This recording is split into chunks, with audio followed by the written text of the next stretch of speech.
The season finale of the 5th year of the GT Winter Series takes place in Barcelona. It's really raining. You need to be very careful with the curbs and everything. And now we're starting from P9. Not the place to start, but we wanted to start in the first or second row. Yeah, I hope we can start. It's heavy raining. We have some water on turn 10. Yeah, for sure we want to drive it and not win it on the board or something. Yeah, we are well prepared. It's quite a lot of water, but it's different to the Formula cars. For example, we don't swim so often. We are also with closed buttons. All the cars, a lot of aero, but I think it should be possible. But let's see if he starts or not. Piotr Vera leading the field around under safety car as the race begins then. You heard from Kenneth Heyer secondly in that interview. He and J-Mo Hartling just need to score some points. Any point score secures then the championship. Martin Kazmarski unfortunately off the circuit, aquaplaning into the gravel, and that brings out the red flag. Kazmarski, a driver with Dakar and rallycross experience, if he is struggling in these conditions, then everyone also is as well. They do try and get the race back underway. Once again, leading them out under safety car is Piotr Vera, but the conditions judged to be too bad to go racing. Piotr Vera leads them into the pit lane. Vera wins the race and scores half points. Half points for Heyer and Hartling mean they are the champions. Possibly not the way you would have wanted to do it, but what does it mean to take this championship? Incredible feeling for me. It was the first championship in a GT3 car, and with Kenneth we found a very good pairing together, and I'm very happy. Today it was a little bit weird, but I'm thankful for all of this, and a really big thanks to my completely team. Thankfully, Sunday is nothing like Saturday, and we get to go racing properly in the GT Winter Series. It's Piotr Vera that leads them down to the first corner, or is it? Because here comes Finn Wiebelhaus on the inside. Wiebelhaus is your race leader then. He has the early lead from Vera, from J-Mo Hartling. Kenneth Heyer sitting out race 2 of the weekend. I wonder if he was celebrating his championship a wee bit too hard. Everybody getting through the first corner okay. Hartling now has to try and find his way past Piotr Vera. The Kapfinger Porsche there further back in the field as well. Great to have Team U Sportwagen Technik back here again. A huge deluxe entry of over 30 cars this weekend. And it's Nor Mercedes top 3 with J-Mo Hartling getting past Piotr Vera there for second place. Just behind them is the gorgeous Ferrari 296 from the Rinaldi Racing camp. Quanda Mokoena making his way through the order, as is Martin Kazmarski. Kazmarski it was there who made the move on the 32 Stromstedt Porsche. And now Luca Arnold following him through. Quanda Mokoena doing the same. And then the charging Almery Bonduelle in the black Lamborghini there, the black with yellow highlights. Oh, and Kapfinger there getting his nose cut off rather rudely there by the 115 car. That's Johannes Kapfinger now getting past Pierre Elliott for 4th place. Through he goes then into P4. Great to have the 296 back out there. And look at this, Johannes Kapfinger, last year's GT Winter Series champion, already up to 3rd place. We ride on board with Almery Bonduelle, who's up into the overall top 10 and chasing the GT3 cars in his high-powered Lamborghini Trofeo machine. Quanda Mokoena gets past Luca Arnold there.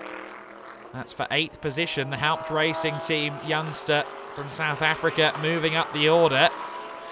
His next target is Kazmarski, but J-Mo Hartling is slowing. J-Mo Hartling, the champion after yesterday's race. Unfortunately, that car doesn't look happy at all. Perhaps something in the hydraulics or the electronics. He's got the car back underway, but I suspect his day is effectively over. Kazmarski under pressure from Almery Bonduelle. Bonduelle, a vastly talented young man, has won single-seater championships in the past, has been an ace in Super Trofeo for a while. He gets past Kazmarski. Mokoena to the inside there for 4th place on Pierre Elliott, but loses it there. Runs out a little bit too wide, so Pierre-Elliott gets to hold on for a little bit longer. The veteran bronze racer, but Mokoena eventually finds his way by, as does Amaury Bonduelle, or does he? Pierre-Elliott very feisty there, holding on to the position. Bonduelle with the straight line speed advantage in the big Lamborghini. But the downforce advantage certainly with the Ferrari 296 as SR Motorsport work on the Mercedes.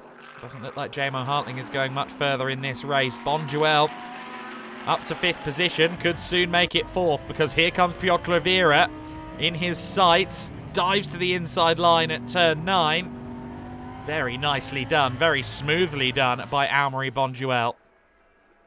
Pierre-Elliott losing out to Luca Arnold further back as well. Kazmarski losing out to Adrian Lewandowski and Dieter Sveps, the Cup 2 leader. Of course, the Lamborghini Trofeo cars are in Cup 4.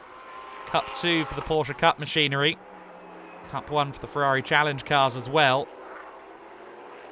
Piotr Oliveira running it out wide. Luca Arnold getting through then. That's for 5th position. Piotr Oliveira, a very good bronze driver. But starting on the first row of the grid, always felt like he was going to drop a little bit. And Pierre-Elliott, the latest to find his way past as well.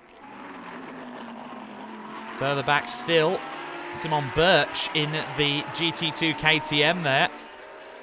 Having a good scrap with the Huber car of Jörg Dreisov, and also Noah Stromsted, the single-seater race, sharing with his father Morten this weekend, a Porsche 991 Cup car. Simon Birch, though, establishing himself in the top 10. A spin further back, I think that was Kivitz, potentially. In fact, no, it was one of the Myrtle Motorsport cars, and a collision between Piotr Oliveira and Pierre-Elliott. That might bring out the safety car, but not before Ibrahim Badawi gets to the inside of Jörg Dreisov. Squares off the corner nicely and gets ahead for 11th place. Back into the pits once more has come J-Mo Hartling. They've been trying to run diagnostics on this Mercedes, but I suspect the race might be done.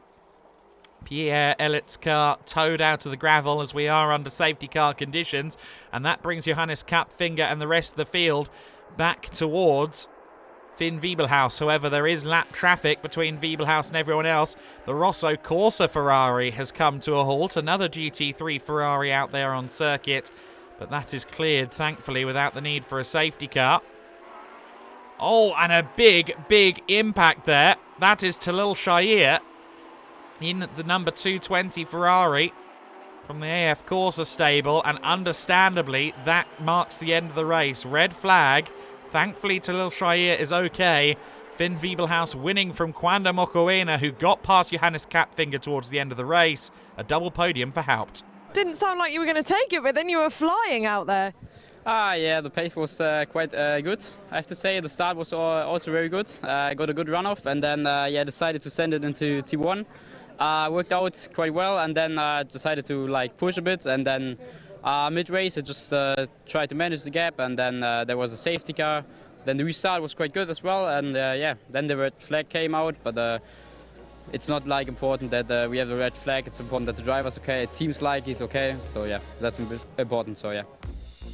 Great insight there from Finn Wiebelhaus. He claims yet another victory in the GT Winter Series. Win number 6 of the season for him. What could he have done if he'd been here for the full year? I dread to think, to be honest with you. John Dillon with a hop and a skip up onto the top step of the Cup 1 podium. The top step goes Dieter Sveps in Cup 2, and young Amaury Bonduelle winning in the Cup 4 class for the Lamborghini Super Trofeo cars. Cup 3 going to Noah Stromsted.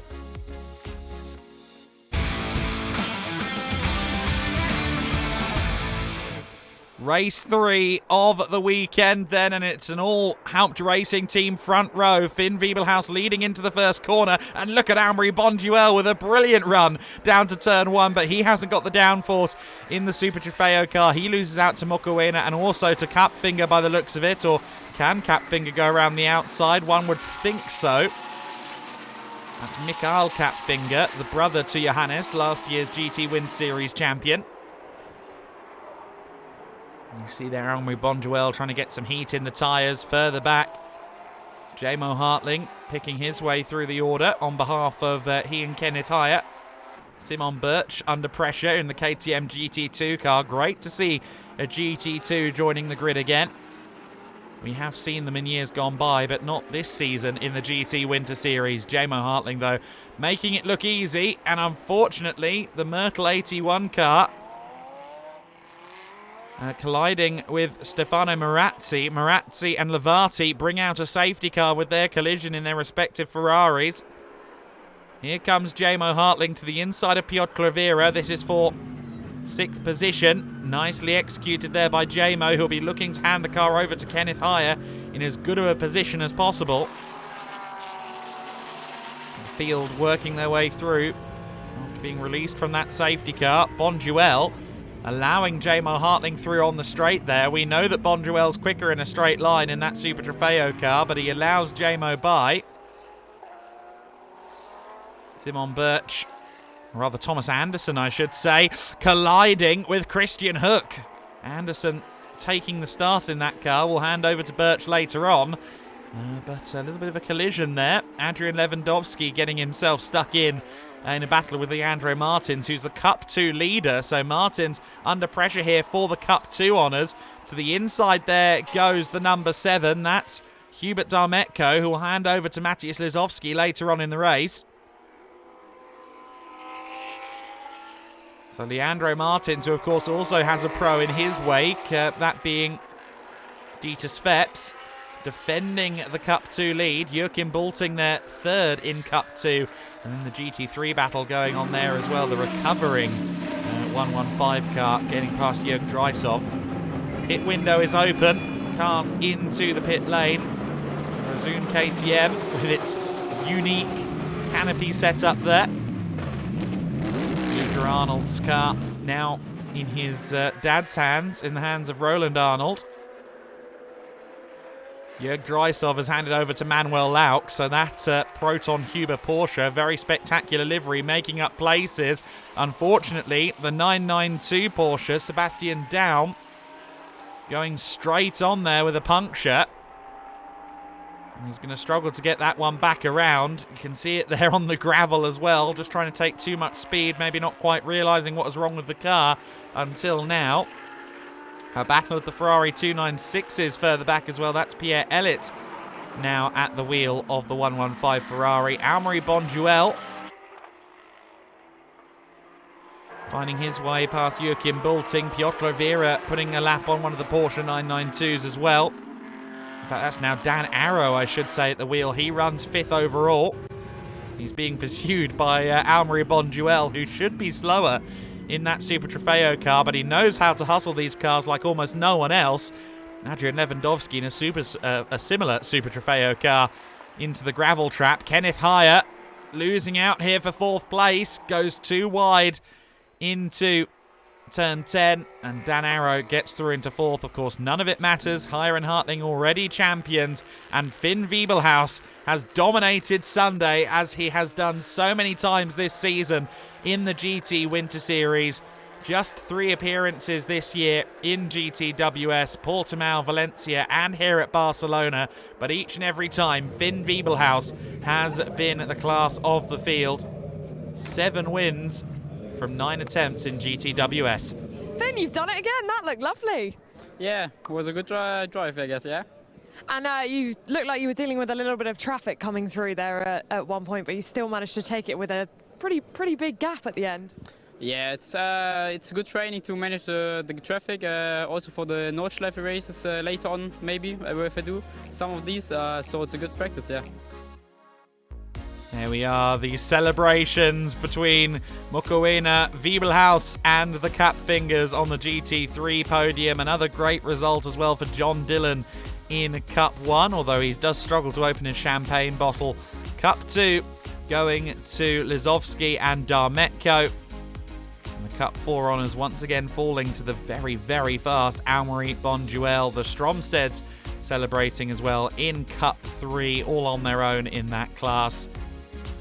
But the biggest celebrations of all will go to Kenneth Hyer and Jamo Hartling, the latest champions in the GT Winter Series for SR Motorsport. That concludes our season. Thank you so much for watching, and join us again in 2025.